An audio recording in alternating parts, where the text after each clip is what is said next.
Ana shu chorraha, sal apasini chorraha. Qarang mana bu yashil. Ho, chokaysiz. Va aka, yashilga o'tyapsiz. Nimada o'tyapsiz? Bitta chetga oling mashina. Ana shuda qaranglar-da. Qo'y, hurmatli kuzatuvchilar, bu videoni ko'rdingiz. Avariya bo'lishiga sal qoldi. Buning sababi ikkita svetofor bir xil chiroqda birgalashib yonibdi. Bu ham yashil, mana u ham yashil. Ko'ryapsizlar holatni.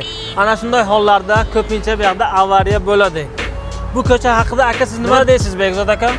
Gapingiz to'g'ri. Ushbu hozir Termiz va So'zangaron ko'chalari kesishmasidagi chorrahada mana bu 22-maktab ikkita svetofor ham yashil yonadi.